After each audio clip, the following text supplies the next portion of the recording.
Welcome to TSAT. This is Eshwar Kumar. ఈ వీడియోలో మనం ప్రపంచ వారసత్వ కట్టడాలు వరల్డ్ హెరిటేజ్ సైట్స్లో భాగమైనటువంటి టోటల్గా భారతదేశంలో 43 సైట్స్ ఉన్నాయి.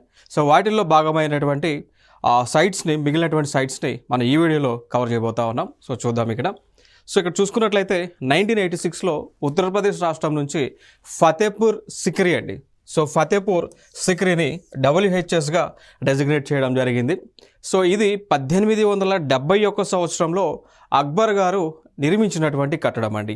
1571లో మొఘల్ సామ్రాజ్యానికి మొఘల్ చక్రవర్తి అయినటువంటి అక్బర్ గారు దీనిని నిర్మించడం జరిగింది. సో అక్బర్ గారు కట్టించినటువంటి కట్టడాల్లో ఇది ఒక విశిష్టతమైనటువంటి కట్టడంగా మనం చెప్పుకోవచ్చు. దాని తర్వాత ఇంకొక ప్లేస్ మనం చూసుకున్నట్లయితే 1986లో డెసిగ్నేట్ చేశారు గోవా రాష్ట్రం నుంచి. సో గోవా రాష్ట్రంలో ఉన్నటువంటి చర్చెస్ అండి, churches and convents of Goa, churches and convents of Goa. So మనందరికీ తెలుసు గోవా అనేటువంటి రాష్ట్రం ఏదైతే ఉందో, గతంలో గోవా అనేటువంటి రాష్ట్రము పోర్చుగీస్ వారు పరిపాలించారని మనకు తెలుసు. సో పోర్చుగీస్ వాళ్ళు క్రిస్టియానిటీకి చెందినటువంటి వారు. సో వారు ఈ గోవాని పరిపాలించే సమయంలో వారు ఈ గోవాలో వివిధ ప్రాంతాలలో చర్చిలను వారు కన్స్ట్రక్ట్ చేయడం జరిగింది. సో అవి వాటి మొత్తాన్ని కూడా వరల్డ్ హెరిటేజ్ సైట్స్, యునెస్కో వాళ్ళు వరల్డ్ హెరిటేజ్ సైట్గా డెసిగ్నేట్ చేయడం జరిగింది. సో మనందరం కూడా తెలుసు 1960 ఆ ప్రాంతంలో పోర్చుగీస్ వాళ్ళతో మన భారత ప్రభుత్వము యుద్ధం చేసింది. దాన్ని ఆపరేషన్ విజయ్ అనేటువంటి పేరుతో ఆపరేషన్ చేసి పోర్చుగీస్ వాళ్ళ ఆధీనంలో ఉన్నటువంటి గోవాని మనము తీసుకోవడం జరిగింది. ఓకే, సో ఇదొక అంశంగా చెప్పుకోవచ్చు. అంటే సాధారణంగా డౌట్స్ రావచ్చు, గోవాలో చర్చెస్ ఎందుకు ఉన్నాయంటే గోవాని పోర్చుగీస్ వాళ్ళు 1960 వరకు కూడా పరిపాలించారు. సో పోర్చుగీస్ వారందరూ కూడా క్రిస్టియానిటీకి చెందినటువంటి వారు కావున వారికి సంబంధించిన చర్చెస్ అన్ని కూడా వారు గోవాలో నిర్మించడం జరిగింది. ఇది ఒక ఇంపార్టెంట్ ఏరియా ఇక్కడ. నెక్స్ట్ ఇంకొక అంశం కట్టడం చూస్తే 1987లో 1987వ సంవత్సరంలో మహారాష్ట్రలోనే ఎలిఫెంట్ కేవ్స్ అనేటువంటి ఉంటాయి. సో వాటిని డెసిగ్నేట్ చేశారు. సో ఎలిఫెంట్ కేవ్స్ అండి, ఇవి ఏనుగుల గుహలుగా మనం చెప్తూ ఉంటాం. మరి ఎందుకు వీటిని ఏనుగుల గుహలు పిలుస్తూ ఉన్నారు అంటే ఏనుగులు నివాసం ఉన్నాయా? కాదండి, ఏనుగుల నివాసం ఏమి ఉండటం లేదు. వీటి యొక్క ఆకారం చూస్తే ఏనుగుల మాదిరి, ఏనుగుల యొక్క కాళ్ళు ఏ విధంగా ఉంటాయో, ఏనుగుల యొక్క పాదాలు ఏ విధంగా ఉంటాయో ఆ విధంగానే ఈ కేవ్స్ యొక్క పిల్లర్స్ కనిపిస్తూ ఉంటాయండి. చూడవచ్చు. ఇంకొక అంశం, ఇప్పుడు ఈ ఎలిఫెంట్ కేవ్స్ ఏవైతే నిర్మించి ఉన్నారో ఇవి ఒక్కొక్క కేవ్ ఏదైతే ఉందో ఒక కొండని చెక్కారు అన్నట్టు. సో ఇదంతా కూడా సేమ్ ఒక కొండ ఏరియా, హిల్ ఏరియా. సో దీన్ని గుహల రూపంలో చెక్కడం జరిగింది. మొత్తం కూడా సింగిల్ స్టోన్ అన్నట్టు. సో వీటి యొక్క పిల్లర్స్ చూస్తే ఏనుగు యొక్క పాదాలు ఏ విధంగా ఉంటాయో పెద్దగా ఆ విధంగా ఉంటాయి. సో అందుకే వీటిని ఎలిఫెంట్ కేవ్స్గా పిలిచారండి. అంతే తప్ప కానీ వీటిలో ఎలిఫెంట్స్ ఏవైతే నివాసం ఉండేవి కాదు.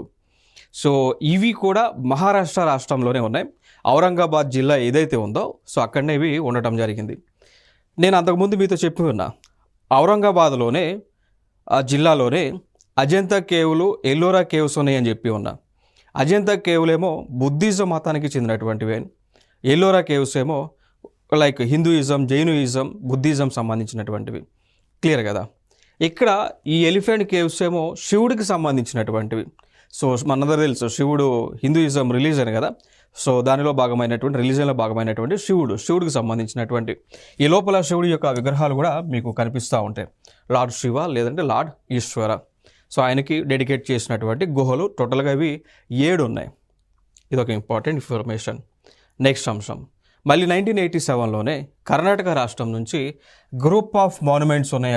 అక్కడ కర్ణాటక రాష్ట్రంలో పట్టడాకల్ అనేటువంటి ఒక ప్లేస్ ఉంటుంది. కర్ణాటక రాష్ట్రంలోనే పట్టడాకల్ అనేటువంటి ఒక ప్లేస్ ఉంటుంది. ఆ ప్లేస్లోనే కొన్ని టెంపుల్స్ని నిర్మించారు. ఇవే టెంపుల్స్ మీకు కనిపిస్తూ ఉన్నాయి. వీటిని నిర్మించింది కూడా 7వ శతాబ్దంలో చాళుక్యులండి. సో ఎవరైతే కర్ణాటక రాష్ట్రాన్ని లేదంటే పట్టడాకల్ అనేటువంటి ఒక ప్రాంతాన్ని చాళుక్యులు ఎవరైతే పరిపాలించి ఉన్నారో వారే ఈ టెంపుల్స్ని నిర్మించడం జరిగింది.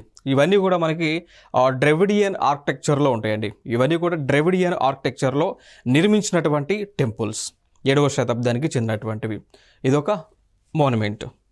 దాని తర్వాత చూసుకున్నట్లయితే Sundarban national park very important. దీని గురించి చాలా చాలా క్వశ్చన్స్ మనకు వచ్చి ఉన్నాయి గత ఎగ్జామ్స్లో కూడా. సో చాలా ఇంపార్టెంట్ అయినటువంటి ఏరియా ఇది. సో ముందుగా దీని గురించి చూద్దాం. సో ఇది 1987లో వెస్ట్ బెంగాల్ రాష్ట్రం నుంచి డెసిగ్నేట్ చేసినటువంటి world heritage site Sundarbans national park. దీని విశిష్టత ఏంటో తెలుసా? దీని యొక్క విశిష్టత ఏంటి అంటే ప్రపంచంలోనే అతిపెద్ద మాంగ్రూవ్ ఏరియా అంటాం. ప్రపంచంలోనే అతిపెద్ద మాంగ్రూవ్స్ అంటే మడ అడవులు అంటాం. తెలుగులో దీన్ని ఏమంటాము అంటే మడ అడవులండి. తెలుగులో మడ అడవులు, ఓకేనా? సో ఇంగ్లీష్లో మ్యాంగ్రూవ్స్ అంటాం. సో ప్రపంచంలోనే అతిపెద్ద మ్యాంగ్రూవ్ ఫారెస్ట్ ఏ రాష్ట్రంలో ఉంది? వెస్ట్ బెంగాల్లో ఉంది. వాటి పేరేంటి? సుందర్బన్స్. గుర్తుపెట్టుకోండి, సుందర్బన్స్. సో సుందర్బన్స్ అనేటువంటి వివిధ పేర్లతో ఉన్నాయి అవి. ఇప్పుడు ఫర్ ఎగ్జాంపుల్ తీసుకుంటే మనకి ఇదే వెస్ట్ బెంగాల్లో హుగ్లీ నది పరివాహ ప్రాంతంలో సుందర్బన్ అనేటువంటి డెల్టా ఏరియా ఉంటుంది. సో వెస్ట్ బెంగాల్లో సుందర్బన్ అనేటువంటి ఒక డెల్టా ఏరియా ఉంటుంది. ఈ డెల్టా ఏరియా అనేటువంటిది ఏర్పడడానికి గల నది ఏంటి అంటే హుగ్లీ అనేటువంటి ఒక నది అండి. హుగ్లీ నది ద్వారా సుందర్బన్ డెల్టా అనేటువంటిది ఏర్పాటు అవ్వడం జరిగింది. ఈ డెల్టా దగ్గరనే సుందర్బన్ మ్యాంగ్రూవ్స్ అనేటువంటివి ఉంటాయి. ఇదే డెల్టాలో సుందర్బన్ నేషనల్ పార్క్ అనేటువంటిది ఉంటుంది. ఇదే డెల్టాలో సుందర్బన్ బయోస్ఫియర్ రిజర్వ్ అనేటువంటిది కూడా ఉంటుంది అండి. సో నేషనల్ పార్క్ ఉంటుంది, బయో రిజర్వ్ ఉంటుంది, దాంతోపాటు టైగర్ రిజర్వ్ ఉంటుంది. ఇవన్నీ కూడా ఉంటాయి. ఇంకొక అంశం ఏంటి అంటే బెంగాల్ టైగర్స్. సో భారతదేశంలో ఏకైక ప్రాంతంలో ఉంటాయి, ఒకే ప్రాంతం. ఆ ప్రాంతమే సుందర్బన్స్ అండి. సో ఇక్కడ ఉన్నటువంటి టైగర్స్ పేరు బెంగాల్ టైగర్స్. ఇంకెక్కడ కూడా ఉండవు. ఈ బెంగాల్ టైగర్స్ అనేటువంటివి భారీ శరీర ఆకృతి కలిగినటువంటివి బెంగాల్ టైగర్స్. ఇవి కూడా సుందర్బన్ ఏరియాలోనే మీకు కనిపిస్తూ ఉంటాయి. చూడవచ్చు ఇక్కడ Bengal tigers, very important areas. So Sundarban is a national park, Sundarban is a biosphere reserve, Sundarban is a delta area, Sundarban is a tiger reserve as well. And it is also destination for or else it is a habitat zone for Bengal tigers. It's very important. Next after that చూడొచ్చండి ఈ ప్రాంతం అంతా కూడా ఇదే Sundarban delta area. So ఈ area అంతా కూడా బెంగాల్ ఏరియాలో ఉంటుంది, కొంతమేర మీకు బంగ్లాదేశ్లో ఉంటుంది. ఈ ఏరియా అంతా కూడా మీకు ఇది ఫామ్ అవడానికి, డెల్టా ఏరియా ఫామ్ అవడానికి ప్రధానమైనటువంటి కారణం హుగ్లీ అనేటువంటి ఒక రివర్. మీ అందరికీ తెలుసు, ఇండియన్ జోగ్రఫీలో మీరు చదువుకొని ఉంటారు రివర్స్లో. Hooghly river is a part of Ganga river అని. సో గంగా నది ఏదైతే ఉందో, గంగా నది ఎక్కడైతే గంగోత్రి గ్లేషియర్లో జన్మించినటువంటి గంగా నది ఏదైతే ఉందో ఆ నది యూపీ మీదుగా బెంగాల్లోకి, ఈ యొక్క వెస్ట్ బెంగాల్లోకి ఎంటర్ అవుతుంది. దాని తర్వాత మాన్సరోవర్లో జన్మించినటువంటి బ్రహ్మపుత్ర అనేటువంటి ఒక నది కూడా అక్కడ జన్మించినటువంటి నది అక్కడ నుంచి బెంగాల్ ప్రాంతంలోకి ఎంటర్ అయ్యి, సో బెంగాల్ దగ్గర బ్రహ్మపుత్ర నది, గంగా నది అనేటువంటిది కలిసి, దాని తర్వాత హుగ్లీ అనేటువంటి నది పాయ విడిపోయి ఫైనల్గా ఈ నదులన్నీ కలిసి ఈ యొక్క బంగాళాఖాతంలో కలుస్తూ ఉంటాయి. ఆ కలవటం ద్వారానే ఈ సుందర్బన్ అనేటువంటి ఒక అతిపెద్ద డెల్టా ఏరియా ఏర్పాటు అవ్వడం జరిగింది. Important areas. సో ఆల్రెడీ మీరు ఇండియన్ జోగ్రఫీలో చదువుకుంటారు, రివర్ సంబంధించి గంగా రివర్ కానీ, బ్రహ్మపుత్ర కానీ, లేదు అంటే ఈ హుగ్లీ కానీ, పద్మ కానీ, మ్యాగ్నా కానీ, ఈ నదుల గురించి మీరు ఆల్రెడీ ఇండియన్ జోగ్రఫీలో చదువుకుంటారు, అక్కడ డిస్కస్ చేయవచ్చు. నెక్స్ట్ అంశం, ఇంకొక కట్టడం గ్రేట్ లివింగ్ చోళా టెంపుల్స్ అండి. తమిళనాడు రాష్ట్రంలో ఉంటాయి. 1987లో డెసిగ్నేట్ చేశారు. సో మనందరికీ తెలుసు చోళులు తమిళనాడు ప్రాంతాన్ని పరిపాలించారు అని. సో చోళులతో పాటు కొంత ప్రాంతాన్ని రాష్ట్రకూటులు పరిపాలించారు, కొంత ప్రాంతాన్ని పల్లవాలు కూడా పరిపాలించారు అనేటువంటి అంశం మనకు తెలుసు. సో ఇక్కడ చోళులు కూడా తమిళనాడు ప్రాంతాన్ని పరిపాలించారు. సో ఆ చోళులు వాళ్ళందరూ కూడా కొన్ని టెంపుల్స్ని తమిళనాడులోనే కన్స్ట్రక్ట్ చేశారు. సో ఆ టెంపుల్స్ మొత్తాన్ని కూడా వరల్డ్ హెరిటేజ్ సైట్స్గా యునెస్కో వారు డెసిగ్నేట్ చేశారు. ఇంకొక అంశం, సో చూడవచ్చు ఇక్కడ ఈ టెంపుల్స్లోనే మనకి ఈ చోళులు నిర్మించినటువంటి టెంపుల్స్లోనే బృహదేశ్వర టెంపుల్ ఉంటుంది, తంజావూరులో ఉంటుంది. బృహదేశ్వర టెంపుల్ తంజావూరులో ఉంటుంది. సో ఇది చోళులలో ఒక రాజు అయినటువంటి రాజరాజ చోళ 1 దీన్ని నిర్మించడం జరిగింది. దాని తర్వాత ఇంకొక టెంపుల్ గంగైకొండ చోళేశ్వరం టెంపుల్ అంటాం, గంగైకొండ చోళేశ్వరం టెంపుల్. సో చోళులే నిర్మించారు, ఇది కూడా యునెస్కో పరిధిలో ఉంటుంది. దాని తర్వాత ఐరతేశ్వర టెంపుల్, ఇది కూడా తమిళనాడులో ఉంటుంది. సో ఈ గ్రూప్ ఆఫ్ 3 టెంపుల్స్ని వరల్డ్ హెరిటేజ్ సైట్స్గా యునెస్కో వాళ్ళు డెసిగ్నేట్ చేశారు. ఇది ఇంపార్టెంట్. నెక్స్ట్ అంశం, ఇప్పుడు ఇవే చూడవచ్చు. ఆ టెంపుల్స్ అన్నీ కూడా చోళులో నిర్మించినటువంటి ద్రవిడియన్ ఆర్కిటెక్చర్లో నిర్మించినటువంటి టెంపుల్స్. నెక్స్ట్ ఇంకొక ఏరియా 1988లో ఉత్తరాఖండ్ రాష్ట్రం నుంచి డెసిగ్నేట్ చేశారు. దాని పేరే Nanda Devi and valley of flowers అనేటువంటి నేషనల్ పార్క్స్ అండి. So valley of flowers national park ఇది ఉత్తరాఖండ్ రాష్ట్రంలో ఉంటుంది. సో మీరు చూడవచ్చు, ఇప్పుడు ఈ ప్రాంతం అంతా కూడా ఇవన్నీ కూడా లోయలండి. ఉత్తరాఖండ్ ప్రాంతం అంతా కూడా లోయల ద్వారా ఏర్పడినటువంటి ప్రాంతం. ఉత్తరాఖండ్లో మనకి లైక్ డెహ్రాడూన్ అని ఉంటుంది. ఉత్తరాఖండ్లోనే డెహ్రాడూన్, రకరకాల డ్యూన్స్ ఉంటాయి. ఇవన్నీ కూడా లోయ ప్రాంతాలు. ఓకేనా. సో ఈ లోయల వెంబడనే నేషనల్ పార్క్ అనేటువంటిది సహజంగా ఏర్పాటైంది. ఓకే. సో దాని పేరే వ్యాలీ ఆఫ్ ఫ్లవర్స్. సో ఈ లోయ మొత్తం కూడా మీకు ఎటు చూసినా కానీ ఫ్లవర్స్, పువ్వులు అనేటువంటివి, రకరకాల పువ్వులు అనేటువంటివి మీకు కనిపిస్తూ ఉంటాయి. సో దీన్ని కూడా యునెస్కో వరల్డ్ హెరిటేజ్ సైట్గా 1988లో డెసిగ్నేట్ చేయడం జరిగింది. ఇది ఒక వెరీ ఇంపార్టెంట్. దీనికి సంబంధించి ప్రీవియస్ ఇయర్ క్వశ్చన్ అడిగారు. ఏమని అడిగారంటే valley of flowers national park అనేటువంటిది ఏ రాష్ట్రంలో ఉంటుంది అని అడగటం జరిగింది. సో రాష్ట్రం వచ్చి ఉత్తరాఖండ్ అండి. నెక్స్ట్ అంశం, మధ్యప్రదేశ్ నుంచి మళ్ళీ ఇంకొక మాన్యుమెంట్ ఉంది. అదే Buddhist monuments at Sanchi. So సాంచీలో నిర్మించినటువంటి బుద్ధుడికి సంబంధించినటువంటి స్తూపం అండి. మనందరూ తెలుసు బౌద్ధుడి యొక్క స్తూపాలు సాంచీలో ఉన్నాయని. సో సాంచీలో బౌద్ధుడి యొక్క స్తూపాలు ఉన్నాయి. సో బౌద్ధుడి యొక్క స్తూపాలని కూడా వరల్డ్ హెరిటేజ్ సైట్గా డెసిగ్నేట్ చేశారు. సో దీన్ని నిర్మించింది కూడా ఎంపరర్ అశోకుడు. సో అశోకుడు మనందరూ తెలుసు, అశోకుడు కళింగులతో యుద్ధం చేస్తున్నటువంటి సమయంలో ఆయన మార్పు పొంది ఆ యుద్ధాన్ని ఆపేసి వెనక్కి వచ్చి బౌద్ధ మతాన్ని స్వీకరించి అహింస మార్గంలో ఆయన నడిచారు. బౌద్ధుడి యొక్క సూత్రాలు ఏవైతున్నాయో అవన్నీ కూడా పాటిస్తూ బౌద్ధ మతాన్ని స్వీకరించాడని అశోకుడు గురించి మనం చాలా నేర్చుకున్నాం కదా. సో ఆయన ఈ బౌద్ధ మతాన్ని నిర్మించడం కానీ, స్తూపాలని నిర్మించడం కానీ, బౌద్ధ మతాన్ని భారతదేశంలో స్ప్రెడ్ అయ్యే విధంగా తగు చర్యలను తీసుకున్నటువంటి చక్రవర్తిగా మనం అశోకుడిని గుర్తు చేసుకోవచ్చు. నెక్స్ట్ అంశం, ఢిల్లీలోనే హుమయాన్ తాంబ్ ఉంటుంది. ఇది యూపీఎస్సీ ప్రిలిమ్స్లో అడిగినటువంటి క్వశ్చన్. ఓకే. సో దాదాపు నాకు తెలిసి 2019లో అడిగినటువంటి క్వశ్చన్ ఇది, హుమయాన్స్ తాంబ్ సంబంధించి. సో ఎక్కడ ఉంటుంది? ఢిల్లీలో ఉంటుంది. సో ఢిల్లీ రాష్ట్రం కాదు కదా, కేంద్రపాలిత ప్రాంతం కదా. సో ఆ కేంద్రపాలిత ప్రాంతంలో హుమయాన్ తాంబ్ అనేటువంటిది ఉంటుంది అండి. ఓకేనా. సో దీనిని నిర్మించింది లైక్ ఎంపరర్ అక్బర్ గారు నిర్మించడం జరిగింది. సో ఢిల్లీలోనే ఉంటుంది. సో ఇది 4 బాగ్ స్టైల్ ఆర్కిటెక్చర్లో నిర్మించారండి. ఇప్పుడు పేరు చూడండి, ఇక్కడ 4 అంటే 4 కదా. సో 4 బాగ్ అంటే ఏంటి? బాగ్ లైక్ గార్డెన్ కదా, బాగ్ పూల్ బాగ్ అట్లా చెప్తాం కదా, పూల్ బాగ్ లైక్ గార్డెన్ అన్నట్టు. సో లైక్ ఈ తాంబ్ చుట్టూ కూడా మీకు గార్డెన్ ఉంటుంది. దాంతోపాటు ఈ పిల్లర్స్ కూడా 4 పిల్లర్ స్టైల్లో నిర్మించడం జరిగింది హుమయాన్ తాంబ్. నెక్స్ట్ అంశం చూస్తే కుతుబ్ మినార్. ఇది వెరీ ఇంపార్టెంట్ ప్లేస్. సో ఢిల్లీలోనే ఉంటుంది. 1993లో డెసిగ్నేట్ చేశారు. ఓకే. సో దీనిని, ఈ కుతుబ్ మినార్ని ఎవరి గుర్తుగా నిర్మించారు అంటే సూఫీ సెయింట్ అయినటువంటి కుతుబుద్దీన్ ఐబక్ ఆయన పేరు పైన దీన్ని నిర్మించడం జరిగింది. So Qutub Minar is located in Delhi, which was designated as world heritage site in the year 1993 అండి. ఓకే. So image. నెక్స్ట్ ఇంకా ఫర్దర్గా మనం మాట్లాడుకోవాల్సి వస్తే దీనికి సంబంధించి కన్స్ట్రక్షన్ని స్టార్ట్ చేసింది కుతుబుద్దీన్ ఐబక్. ఈయన ఆ కుతుబ్ మినార్ కన్స్ట్రక్షన్ని స్టార్ట్ చేశారు. ఇంచుమించు కూడా స్టార్ట్ చేసింది ఆయన 1193లో స్టార్ట్ చేయడం జరిగింది. బట్ దాన్ని కట్టడము కంప్లీట్ చేసింది మాత్రం ఇల్టుముష్ అండి.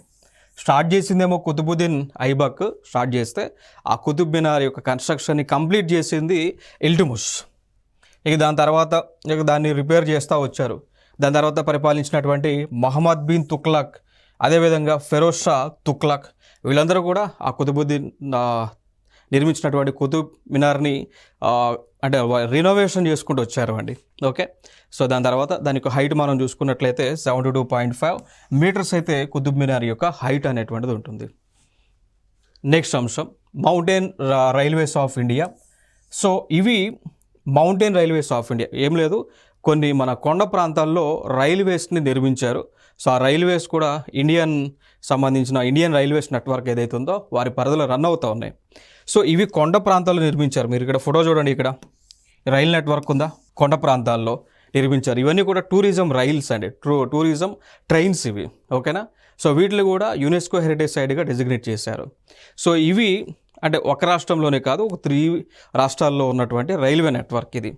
ఇక్కడ చూసుకున్నట్లయితే ఒకటి వెస్ట్ బెంగాల్లో రాష్ట్రంలో డార్జిలింగ్ అనేటువంటి ఒక ప్రాంతం ఉంటుంది కదా, టీ ఎస్టేట్స్ ఎక్కువగా ఉంటాయి డార్జిలింగ్లో. ఓకే, టీని ఎక్కువగా పండిస్తూ ఉంటారు, టీ గార్డెన్స్ ఎక్కువగా ఉంటాయి. సో ఇక్కడనే ఈ రైల్ నెట్వర్క్ ఉంది సేమ్ ఇట్లానే కొండల మధ్యన, దాన్ని అది ప్లస్ హిమాచల్ ప్రదేశ్లో కల్కా షిమ్లా మధ్య రైల్వే నెట్వర్క్ ఉంటుంది. దాని తర్వాత తమిళనాడులో నీలగిరి హిల్స్ ఉన్నాయి. చూసాం కదా, తమిళనాడులో మీరు ఊటీ ప్రాంతం ఆ ప్రాంతాలకు పోతే ఆ నీలగిరి కొండల్లో టూరిజం రైలు అనేటువంటిది మీకు కనిపిస్తూ ఉంటుంది.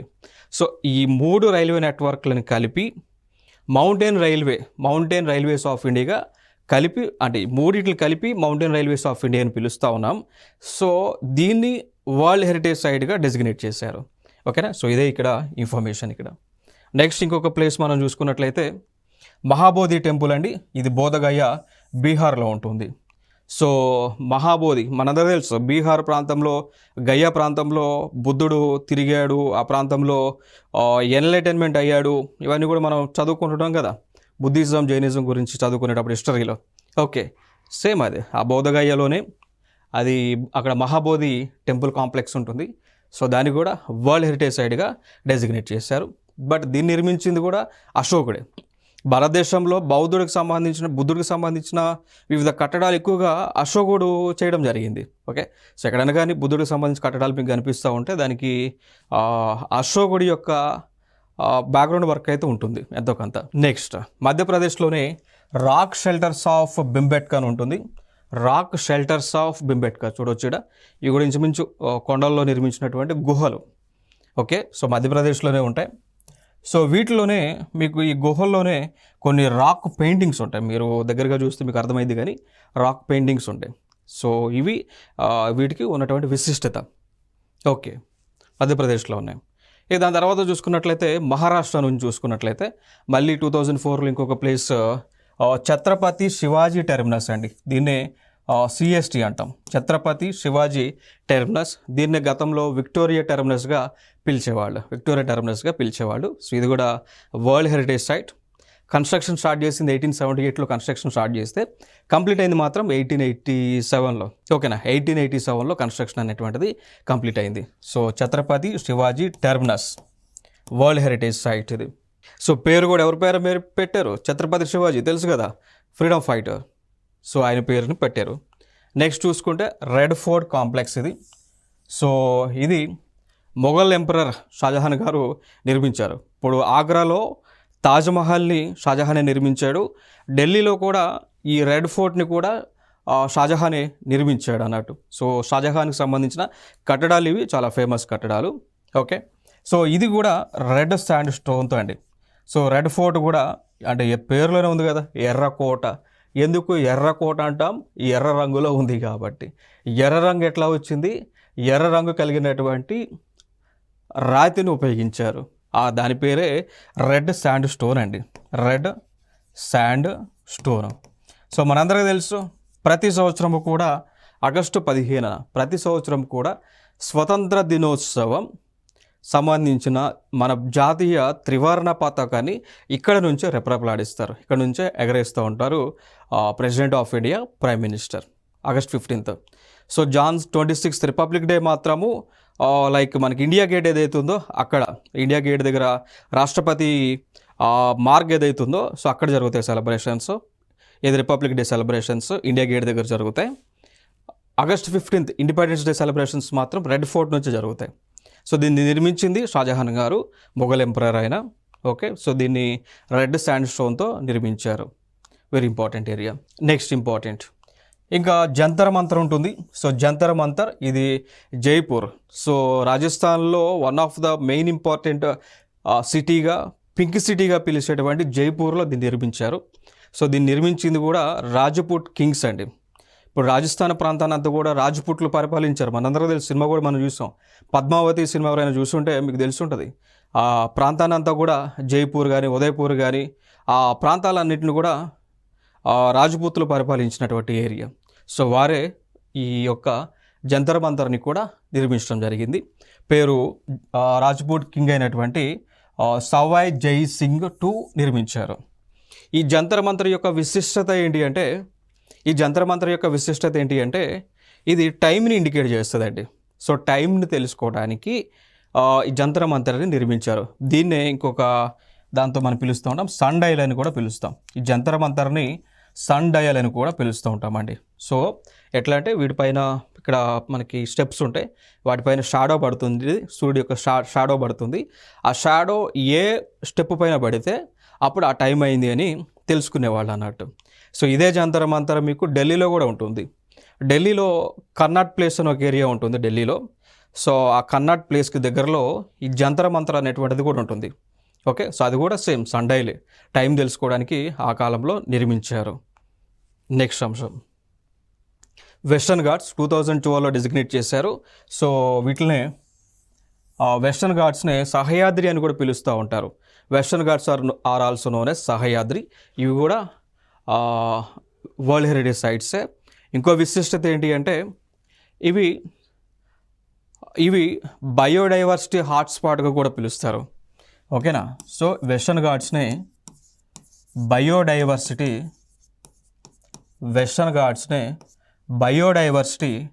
హాట్స్పాట్గా కూడా పిలుస్తారండి. హాట్స్పాట్గా కూడా పిలుస్తారు. కారణం ఏంటి అంటే ఇక్కడ ఉన్నటువంటి వృక్షాలు ఏ ప్రాంతంలో కూడా లేవు, ఇక్కడ ఉన్నటువంటి యానిమల్స్ ఏ ప్రాంతంలో కూడా లేదు. అందుకోసం ఇవి బయోడైవర్సిటీ హాట్స్పాట్స్గా పిలుస్తూ ఉంటారు. Very important area.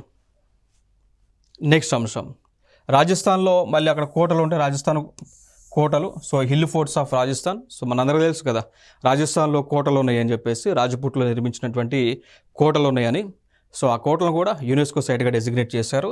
అవి చూసుకుంటే ఒకటి Chittorgarh fort, Ranthambore fort, Jaisalmer fort, Kumbhalgarh fort, Jaipur fort and Gagron Durg అండి. సో ఇవన్నీ కూడా రాజపుట్లు నిర్మించినటువంటి కొండలు. ఓకే, సో వీటిని కూడా యునెస్కో జాబితాలో చేర్చారు 2013లో. దాని తర్వాత చూసుకుంటే ఇవన్నీ దానికి సంబంధించిన ఫోటోలు. నెక్స్ట్ 2014లో రాణికా వావ్ అనేటువంటి ఒక ప్లేస్ ఉంటుంది. సో దాన్ని క్వీన్స్ స్టెప్ వెల్ అంటాం. అండి. సో దీన్ని కూడా డెసిగ్నేట్ చేశారు. సో దీన్ని కన్స్ట్రక్ట్ చేసింది చాళుక్యులు కన్స్ట్రక్ట్ చేయడం జరిగింది. ఓకేనా. సో ఏం లేదు, పేరులోనే ఉంది కదా స్టెప్ వెల్ అని. సో ఇంచుమించుగా ఇది ఒక బావి అండి. మీరు బావి, ఈ లోపల మెట్లు ఉంటాయి, మెట్లు కిందకు పోతే నీరు ఉంటుంది. జనరల్గా దీనిలో ఆ టైంలో ఈ క్వీన్ ఎవరైతే ఉన్నారో వారు స్నానానికి వాడేవారని చెప్తూ ఉండేవాళ్ళు. సేమ్ ఇట్లాంటిదే, ఇట్లాంటి స్టెప్ వెల్లే ఈవెన్ మనకి హైదరాబాద్లో కూడా ఉంది. హైదరాబాద్లో కూడా ఇటీవల అంటే అంతకుముందు ఉన్నటువంటి ప్రభుత్వము హైదరాబాద్లో ఉన్నటువంటి స్టెప్ వెల్ని రెనోవేషన్ కూడా చేయడం జరిగింది. చేసి దాన్ని ఒక టూరిజం ప్లేస్గా వాళ్ళు డెసిగ్నేట్ చేశారు. ఓకే, సేమ్ అది కూడా సేమ్ ఒకటే స్ట్రక్చర్లో కన్స్ట్రక్ట్ చేసినటువంటివి. ఓకే, నెక్స్ట్ అంశం great Himalayan national park conservation area. ఇది హిమాచల్ ప్రదేశ్ ఏరియాలో ఉంటుంది. 2014లో డెసిగ్నేట్ చేశారు. నెక్స్ట్ ఇంకొక ప్లేస్ ఉంటుంది, 2016లో డెసిగ్నేట్ చేసింది కాంచన్జంగా నేషనల్ పార్క్ అండి. Kanchenjunga national park. దీని విశిష్టత ఏంటి అంటే ఇది మిక్స్డ్ హెరిటేజ్ సైట్. మీకు స్టార్టింగ్లో నేను చెప్పాను, మన భారతదేశంలో 43 ప్లేసెస్ని డెసిగ్నేట్ చేయగా అందులో 35 ఏమో కల్చరల్ ప్లేసెస్, 7 ఏమో natural places, 1 mixed heritage site అన్నానా. ఆ మిక్స్డ్ హెరిటేజ్ సైటే ఇది అన్నట్టు. ఓకేనా. సో దీనిలోనే మనకి ఇదే కల్చరల్ సైడ్గా చెప్పుకోవచ్చు, దాంతోపాటు న్యాచురల్ హెరిటేజ్ సైడ్గా కూడా దీన్ని చెప్పుకోవచ్చు. సో కాంచన్జంగా నేషనల్ పార్క్ ఉన్నటువంటి రాష్ట్రం సిక్కిం అండి. ఓకే, సో దీనిలో ఒక బయోస్పియర్ రిజర్వ్ ఉంది, దీనిలో ఒక నేషనల్ పార్క్ ఉంది. దీనిలో ఈ విధంగా కన్స్ట్రక్షన్స్ అనేటువంటివి కూడా ఉన్నాయి. నెక్స్ట్ అంశం 2016లో డెసిగ్నేట్ చేసింది లీ కర్స్బజర్ నిర్మించినటువంటి ఆర్కిటెక్చర్ వర్క్ ఇది. సో ఇది చండీగఢ్లో ఉంటుంది. కేంద్రపాలిత ప్రాంతమైనటువంటి చండీగఢ్లో ఈ కన్స్ట్రక్షన్ అనేటువంటిది ఉంటుంది. సో దీన్ని కూడా డెసిగ్నేట్ చేశారు. నెక్స్ట్ 2016లోనే నలంద సైట్లో ఈ మహావీర సంబంధించి ఈ నలంద యూనివర్సిటీ ఏదైతే ఉందో సో ఆ ప్లేస్ మొత్తాన్ని కూడా డెసిగ్నేట్ చేశారు. సో దీన్ని కన్స్ట్రక్ట్ చేసింది ఆ టైంలో కుమారగుప్తుడు కన్స్ట్రక్ట్ చేశాడు.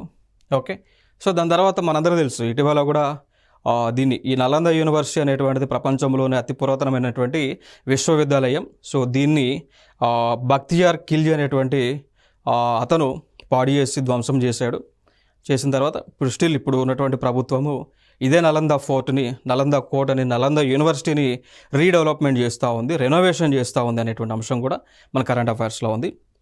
చేస్తూ ఉన్నారు. ఆల్రెడీ కొంత ఏరియాని నరేంద్ర మోడీ గారు వెళ్ళి కొంత ఏరియాని రెనోవేట్ చేసినటువంటి ఏరియాని ఆయన ఓపెన్ చేయడం కూడా జరిగింది.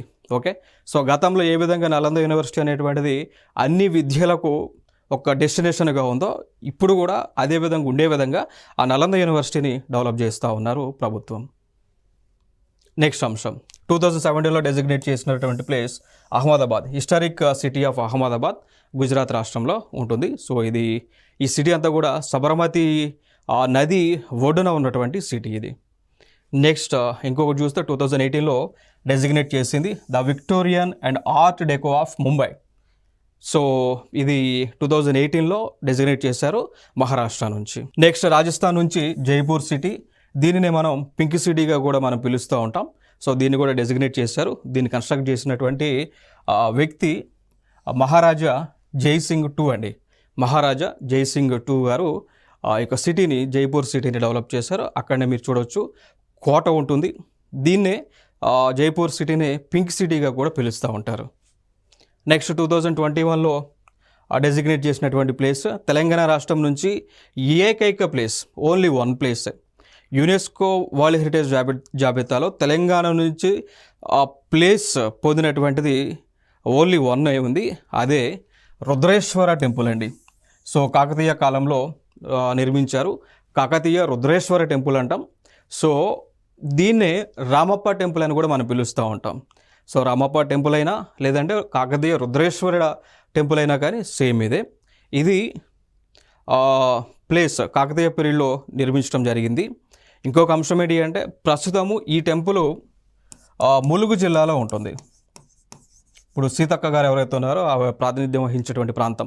సో ములుగులో ఈ ప్లేస్ అయితే ఉంటుంది. సో తెలంగాణ నుంచి ఏకైక హెరిటేజ్ సైట్ ఇది. ఓకే, 2021లో డెసిగ్నేట్ చేశారు.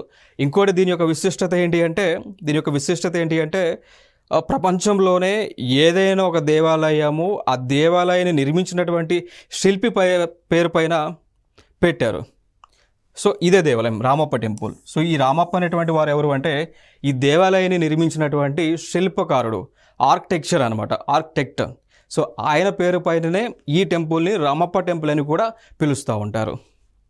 నెక్స్ట్ అంశం మళ్ళీ 2021లోనే ధోలావీర సిటీ ఉంటుంది, హరప్ప చెందినటువంటిది. సో దీన్ని డెసిగ్నేట్ చేశారు. దాని తర్వాత 2023లో వెస్ట్ బెంగాల్లో ప్లేస్ ఉంటుంది శాంతినికేతన్. సో రవీంద్రనాథ్ ఠాగూర్ గారికి చెందినటువంటి ప్లేస్. రవీంద్రనాథ్ ఠాగూర్ గారికి చెందినటువంటి ఒక ఆశ్రమం అనమాట. సో దీని పేరు శాంతినికేతన్. దీన్ని కూడా డెసిగ్నేట్ చేశారు 2023లో. దాని తర్వాత 2023లోనే కర్ణాటక రాష్ట్రం నుంచి హోయసాల టెంపుల్స్ ఉంటాయండి. వీటిని సాక్రెడ్ ఎన్సెంబుల్స్ ఆఫ్ హోయసాలస్ అంటారు. సో టోటల్గా 3 టెంపుల్స్ ఉంటాయి ఇవి.